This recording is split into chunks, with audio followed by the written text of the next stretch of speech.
A millionaire CEO needs a fake girlfriend to impress his ex, but he never expected he'd fall in love. Under the relentless glare of press lights and the sterile chill of the downtown conference hall, Nathan Hale adjusted the cuff of his suit, eyes steady as he stood behind the podium. Reporters packed the room, all hungry for sound bites ahead of Hale Media's 10th anniversary gala. Questions flew like arrows about sponsors, projections, celebrity guests. He handled them all with his usual polish, barely blinking until she walked in. Isabelle Laurent entered like she owned the oxygen in the room, elegant in crimson, lips curved in a smile that could cut glass. She took her seat beside Nathan, as planned, and leaned into her mic with perfect control. "I will be attending your event, of course," she said, her voice cool, practiced. "It will be delightful to see what a decade of independence has done for you." She paused just long enough to draw the room in. "Perhaps this time you will bring a real girlfriend, not just another contract actress wrapped in sequins." Laughter stirred among the press. Nathan's lips remained frozen in a diplomatic smirk, but something in his jaw shifted. Isabelle knew where to strike, and she always struck cleanly. After the press event, Nathan stood alone at the edge of the stage, watching Isabelle glide away into the hall's shadows. His assistant Joel approached quietly, voice low. "She is baiting you again." "She always does," Nathan muttered. "This time she will not win." That afternoon, Nathan found himself driving aimlessly through the city, tension still coiled tight in his chest. He needed air, space, something real. Without thinking, he turned onto a quiet side street in West Los Angeles, where aging sycamores arched overhead and buildings hadn't yet surrendered to glass and steel. He parked in front of an old ballet studio. The windows were coated in dust, the gold-lettered signage cracked and peeling, yet something stirred inside. He approached, drawn by movement behind the foggy glass.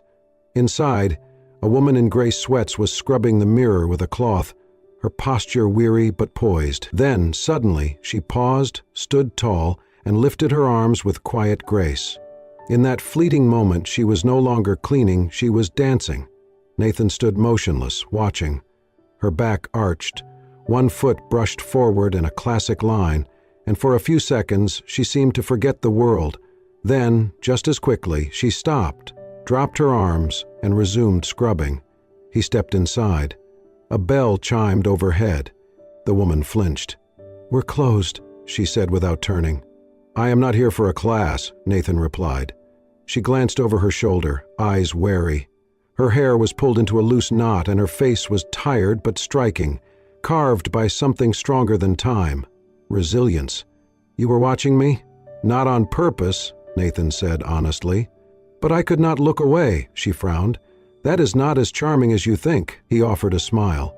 "I am not trying to be charming, I am trying to make you an offer." Her arms crossed defensively. "I do not do private performances." "I do not want a performance," Nathan said, "at least not that kind." "Then what do you want?" "I need a girlfriend." Her eyebrow arched. "Excuse me?" "For one night," he explained. "Public, at a gala, a statement." She blinked at him. "Why not just hire a model?" "I could," he said, "but they are all rehearsed. You are something else." She huffed a laugh, skeptical. "You do not even know my name." "That is easily fixed." He stepped forward and extended his hand. "Nathan Hale." She looked at his hand, then back at his face. "Ava." "Ava," he repeated. "I saw how you carried yourself. I know a presence when I see one. That is what I need. I am not looking to be someone's prop." "I do not need a prop. I need someone who can make them believe I am in love." "And you think I can fake that?"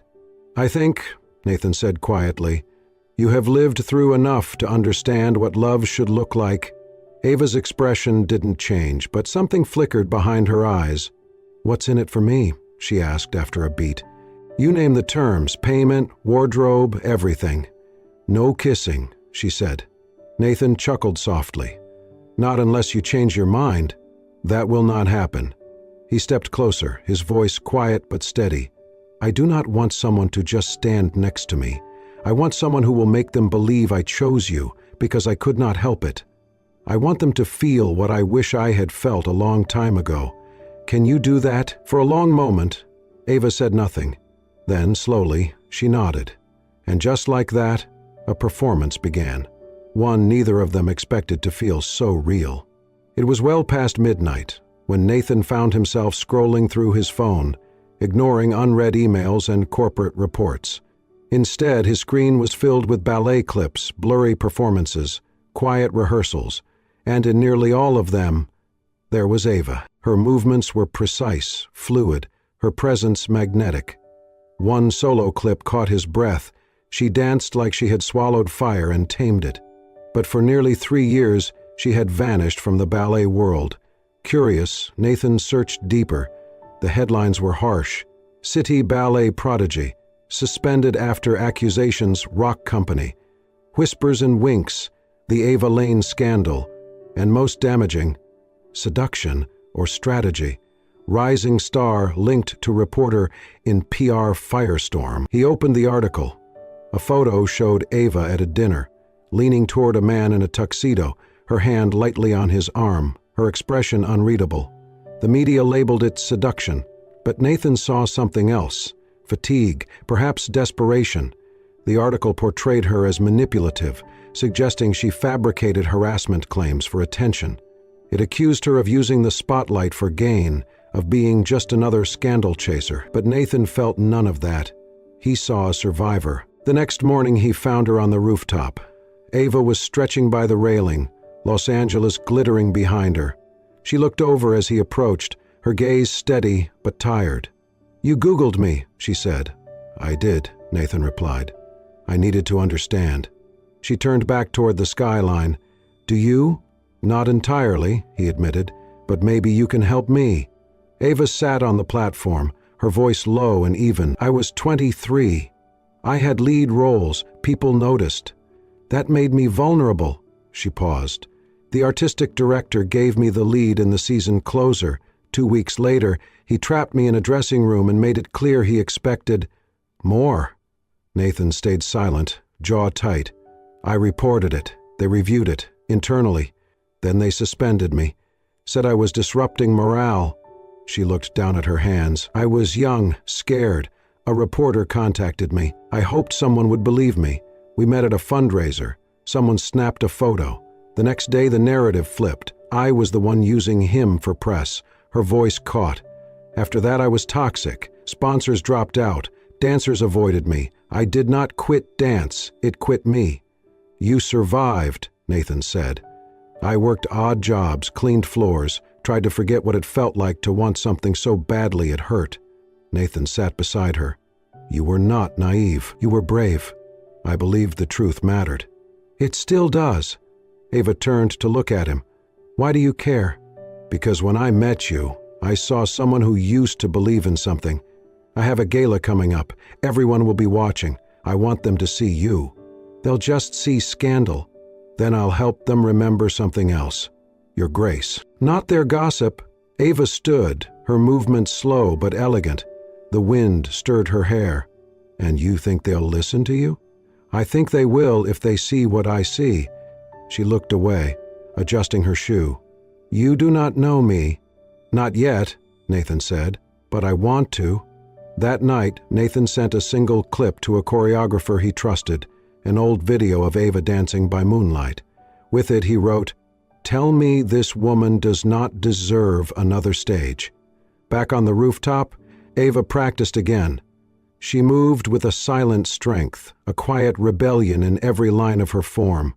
And Nathan, watching her from afar, realized something profound. She was not waiting to be rescued. She had already saved herself. All he had to do was help the world see it. Ava had 3 conditions before she agreed to play the role Nathan proposed. First, no one was to know her real name. Second, no one from the ballet world could be involved in any press. Third, and most important, there would be no exploitation, no subtle digs at her past, no sly insinuations of redemption through romance. She would not be rescued. Not this time. Nathan agreed, and so the transformation began. Ava spent the following week in fitted showrooms, learning to glide and designer heels, testing shades of lipstick she had once thought belonged to another world. Nathan accompanied her to fittings and media training sessions, letting her decide what felt real, what looked right. At first, she approached it like a role, professional, detached. But over time, something shifted. She would reach up to straighten his tie just before a photo, smoothing the knot with a quiet precision. She never said anything while doing it, never looked at him, but Nathan noticed. It was not performative.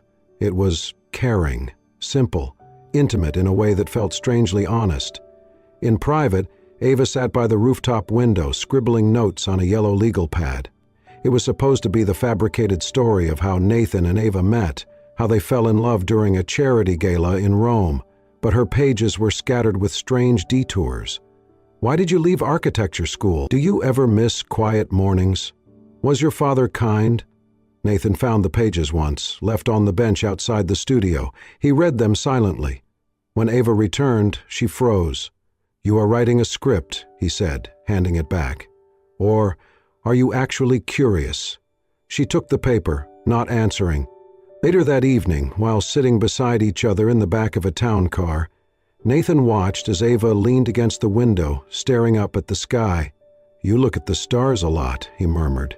"They do not ask questions," she replied. Still, Nathan began to answer the ones she had written. He told her about college, about building Hale Media from his dorm room, about the mother who never understood his drive, and the father who never forgave it. He even admitted to nights he still woke thinking of all the people he had outpaced and left behind. And Ava listened, not as a character studying a role, but as someone beginning to care. The night of the gala arrived like thunder on the horizon. The venue glowed with chandeliers and champagne. Celebrities mingled with media titans, and in the middle of it all stood Ava, radiant in a midnight blue gown, her back straight, eyes calm. She moved like royalty, but without arrogance. Her poise was natural, not rehearsed. She was a mystery people leaned toward. Nathan could not take his eyes off her. When they entered the ballroom, a murmur rippled through the crowd. Cameras turned, reporters leaned in, and somewhere near the bar, Isabelle Laurent narrowed her gaze. She had come prepared to mock Nathan's newest PR romance. She had not expected Ava Lane. They met later in a hallway outside the main ballroom. "Of all the names you could have dusted off," Isabelle said with a tight smile swirling her wine, "you chose her?" Nathan said nothing.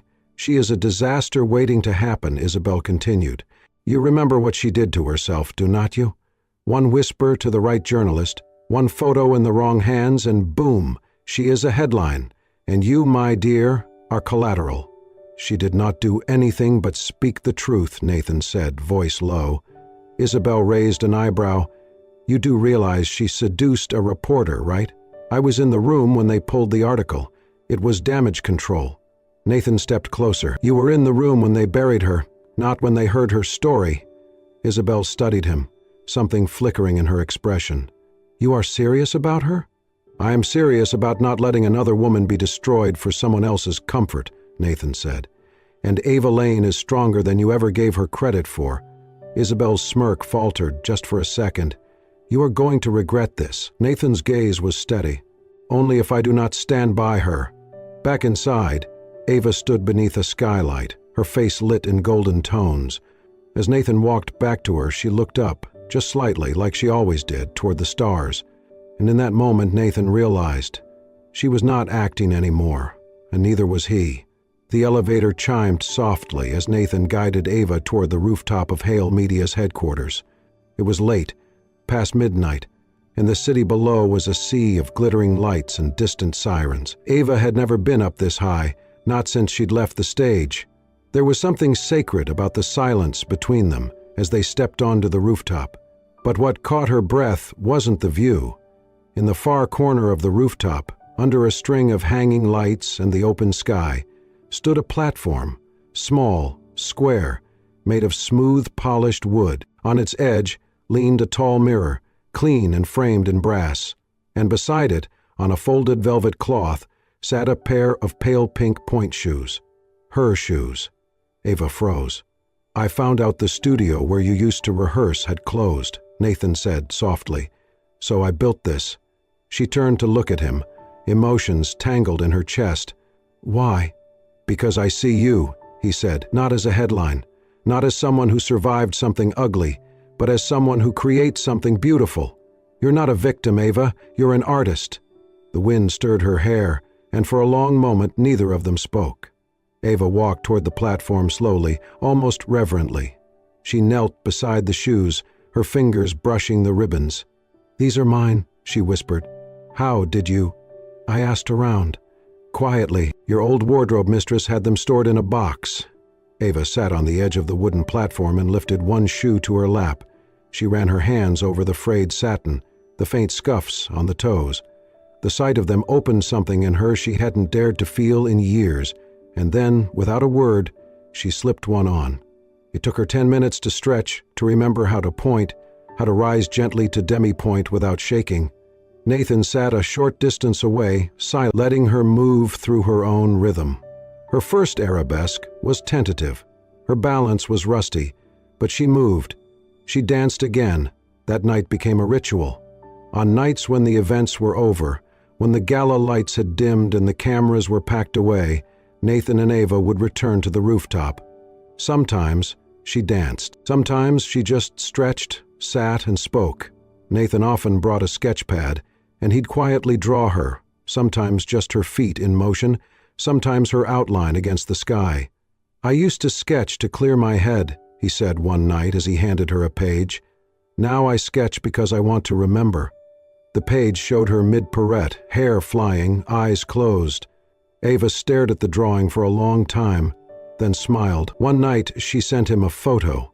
It arrived just after midnight, a picture of her old pointe shoes resting on the floor beside her bed, the ribbons tangled but strong. The message read, "They're not torn yet." Nathan stared at it, his heart tight. He typed back, "Neither are you." She didn't reply. But the next evening she was already on the rooftop when he arrived, shoes on, hair pulled back, waiting. And when she danced that night, she did not look at the stars. She looked at him. It began like most attacks do, quietly, almost surgically. A single blog post, a headline that popped up on a mid-tier gossip site and then spread like fire through social media echo chambers. From ballet to billionaire, Ava Lane's real comeback strategy. The article hinted at everything but confirmed nothing. It questioned whether Ava was using her connection to Nathan Hale as a stepping stone back into the spotlight. It dredged up old photos from a charity gala years ago. Ava, laughing beside a journalist, hand lightly brushing his arm. It was enough. Within hours, Isabel had fueled the flames with insider quotes on several talk shows. She smiled into the camera, her voice syrupy. "I just hope Nathan knows what he's doing. Some people, well, they've always wanted fame more than anything." By evening, Ava's phone wouldn't stop vibrating. The worst came in the form of an email from the casting director of Requiem in Red, a contemporary ballet show she had long dreamed of joining. "Dear Ms. Lane, we appreciate your audition. However, due to unforeseen developments, we are moving forward with a different candidate." No explanation. No room for appeal, just rejection. That night, Ava didn't answer Nathan's texts. She climbed to the rooftop alone. The city below buzzed with indifference, headlights flickering like stars too far to matter. She paced the small wooden platform Nathan had built, the only space where she felt like herself. She stood before the mirror he had placed weeks ago, its brass frame soft under moonlight. Her reflection stared back, poised, broken, furious. Without thinking, she picked up a small ceramic paperweight from the edge of the platform and hurled it. The glass cracked in a jagged line across the middle, spidering outward. Moments later, she fell to her knees, sobbing. When Nathan arrived minutes later, he found her still there, head bowed, fingers curled against the wood, breath catching in her throat like a song that refused to come out. "I can't do this," she whispered when she heard him. He knelt beside her. "Yes, you can." She shook her head. "They do not see a dancer. They see a headline, a cautionary tale in a designer dress. Every time I step forward, they pull me back into a version of me that never even existed." Nathan touched her arm gently, then stopped dancing for them. She looked at him, confused. "Dance for you?" he said softly, Dance because you need to, because it heals you. And if you can't dance for yourself yet, then dance for me." She collapsed into him and he held her close, her tears soaking into his shirt, neither of them saying another word for what felt like forever. The next morning, Nathan made a move that would change everything. He canceled his afternoon meetings, called his media team, and by noon a press release went live on every major outlet. Nathan Hale, the man who rarely spoke about his personal life, stood before a wall of cameras and microphones. "You all know who I am," he began. "What you may not know is who she is." He paused, letting the silence stretch, the tension hang. "Ava Lane is not a scandal. She's not a second chance I'm offering her. She is the one offering me a second chance to be more than a CEO who sells stories. She is talent, she is strength, and she is someone I admire beyond reason," he continued, his voice unwavering. "I did not fall for her because of a calculated image. I fell because she stood when others told her to kneel. I fell because even after everything, she still dares to dance." A hush fell over the room. That same evening, Hale Media uploaded the first teaser for its newest documentary project, Last Dance. There were no fancy graphics, no interviews, just black and white footage from the rooftop. Ava lacing her shoes, Ava stretching in silence, Ava falling then getting back up. In one haunting moment, she faced the camera, sweat on her brow, voice low but clear. "I was never trying to be famous, I just wanted to feel the music again." The internet exploded, not with hate, but with support. Ballet lovers, survivors, artists. Women who had been told their voices were too loud, their ambition too sharp. Ava received thousands of messages. One simply said, "You danced for me too." She stood in front of the mirror again that night. The crack still bisected her reflection, but she did not look away. She lifted her arms, and she danced. Nathan had never been a man who let others fight his battles, and this time it was not just a battle, it was justice long overdue. While the press devoured the Last Dance documentary teaser, Nathan worked quietly behind the scenes. He hired a discreet team of investigators, lawyers specializing in workplace harassment, a trauma-informed therapist to support any potential whistleblowers. Over weeks, Nathan traced back to the heart of Ava's fall, the man who had orchestrated her silence, Victor Kessler, the once revered artistic director of the City Ballet Company. Nathan's team uncovered more than just Ava's case. There were others, dancers who had quit without explanation, emails that had been deleted but recovered, contracts that included vague morality clauses used to silence anyone who dared speak out. Nathan's blood boiled as the truth unfolded. When the internal report was complete, he called a press conference. The room was full, reporters, cameras, legal observers, and Ava, sitting silently in the front row, hands clenched in her lap. Nathan stood behind the podium, his expression sharper than ever. "Today we release the findings of an internal investigation into misconduct within one of the entertainment firms in which Hale Media holds minority shares. What we uncovered is disturbing but necessary to face." He paused. The man in question, Victor Kessler, abused his position, silenced multiple women, and destroyed careers under the pretense of artistic control. Ava Lane was one of them. A collective gasp echoed. "This stops now." Nathan turned toward Ava, his voice rising with quiet power. "No one can silence the voice of someone brave enough to speak the truth. Ava Lane is not only a survivor, she is a force, a beacon, and she deserves far more than an apology. She deserves the stage she was robbed of." He let the silence settle. Effective immediately, Hale Media is divesting all interests in entertainment subsidiaries linked to this history.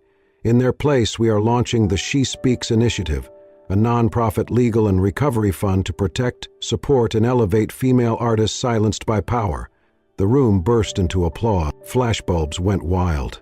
Ava did not cry. She stood, steady, eyes locked on Nathan. That night, the open-air amphitheater glowed like a dream. It had been built in just 2 weeks, an architectural marvel overlooking the LA skyline. Rows of seats stretched beneath the stars, and on stage stood a minimalist set, just soft lighting, white drapes, and a single wooden floor. No sets, no costumes, no orchestra, just Ava. The performance was called Resonance.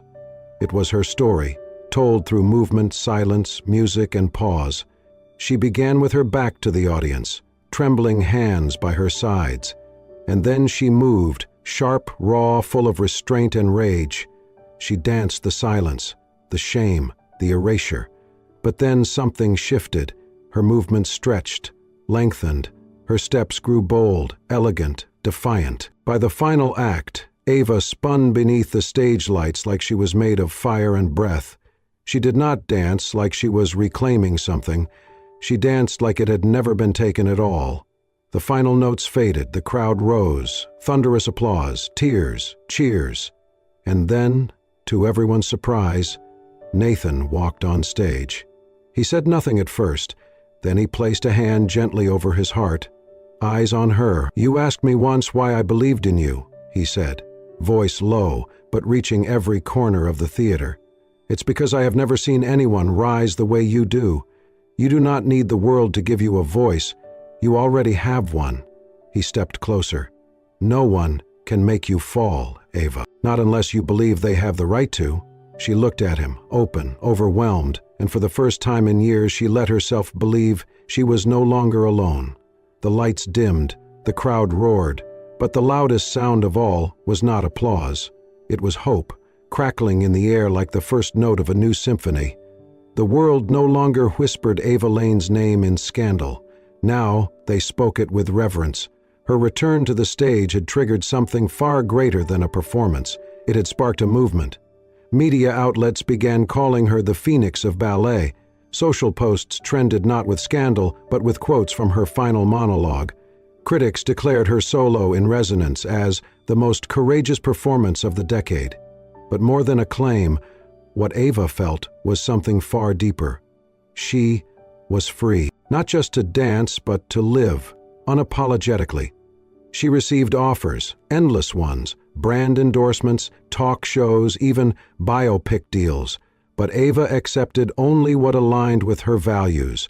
She spoke at universities, visited struggling art schools, and poured her energy into mentoring young dancers who had been made to feel small. She no longer needed to scream to be heard. Her grace spoke louder. Meanwhile, Nathan stood at a crossroads of his own. A major conglomerate approached him, a billion-dollar offer to buy out Hale Media and absorb it into their media empire. The deal would have cemented his name in the industry forever. The company's board leaned in. His advisors urged him to sign, but he did not. Instead, on a quiet Wednesday morning, Nathan called a press conference of his own. "I will not be accepting the acquisition offer," he said simply. Gasps filled the room. Hale Media has never just been about profits.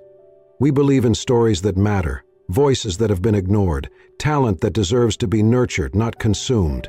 He paused, glancing at the back of the room where Ava stood, arms crossed, silent, proud. "To that end, we are announcing the creation of a new space, the Ava Lane Institute for Performing Arts." The crowd erupted. Ava's mouth parted in disbelief. Nathan continued, "It will be a sanctuary for dancers, musicians, writers, anyone who has ever been told you're too much or you're not enough. It will be a place where your art is safe, where your truth is honored." That night, after the applause, after the questions, after the lights dimmed, Ava found him alone in the rooftop studio, their sanctuary. The mirror had been repaired. Her shoes were in their usual place. The sky stretched above them, dark and vast and infinite. She walked toward him, not as a performer, not as a survivor, but simply as Ava. "You turned down $1 billion deal," she said quietly. Nathan nodded. "For me." He looked at her, stepping closer, his voice low and steady. "No," he said, "not for you." She blinked, heart twisting. "I chose this," he continued. "I chose every second of this life, of this fight, of this truth. Not because I had to, but because I could not imagine any other life. I did not give anything up. I chose everything because of you." He reached out, brushing her hair behind her ear, fingers lingering against her skin. "Because you remind me who I want to be." Ava did not respond with words. She didn't need to. Instead, she stepped into his arms, where her heart had already decided to live, and the city continued to shine below them, quiet, eternal, and full of promise. A year later, the rooftop no longer bore the quiet of broken mirrors and whispered doubts. Now, it echoed with the laughter of children. What once had been a private sanctuary for pain and healing had transformed into something beautiful, an open-air rooftop stage, lined with fairy lights and wooden benches overlooking the Los Angeles skyline. Ava and Nathan had turned it into a training ground for young dancers, many of whom had once believed stages were not meant for them. Tonight was the first official performance of the Ava Lane Institute for Performing Arts, and while the crowd was small, just a handful of parents, friends, and a few invited guests, it felt monumental. Ava stood at the edge of the stage, watching as a group of tiny dancers in flowing white performed the closing piece. Their movements were imperfect, but fearless. She saw herself in them, not the polished ballerina she had once been, but the girl who danced in her bedroom to escape a world that tried to silence her. The music swelled, then faded. The final note held in the air like a breath, and the children bowed. Applause followed. Parents cheered, a few wiping tears. And then from the shadows near the back, Nathan stepped forward. He wore a tailored black suit, simple and elegant, but his eyes, those eyes were soft, unsure, like a man about to take the biggest leap of his life. He climbed the small wooden steps to the stage, something hidden behind his back. Ava tilted her head, curious, unsure what he was doing. The children scattered gently, giving him space. Then he took a deep breath and held out a small velvet box. Everything else, the wind, the lights, the city noise, seemed to disappear. Nathan's voice was steady, but his heart was not. "You once told me," he began, "that you didn't need anyone to lift you, that you learned long ago how to rise on your own." Ava's breath caught. The memory was so vivid, her defiant words from a lifetime ago, on this very rooftop. Nathan continued, his voice thick with emotion. "I never wanted to be the man who took your strength from you. I only ever wanted to be the one who stood beneath you, arms open, always ready to catch you if you fell." He opened the box. Inside was a ring, delicate but powerful, just like her. A tiny golden dancer curved into the band, her arms raised as if taking flight. "If you'll let me," Nathan said, "I want to spend every day cheering for you, holding your hand when you're tired, standing still when you need space, and lifting you if and only if you want me to." Ava blinked, tears gathering before she could stop them.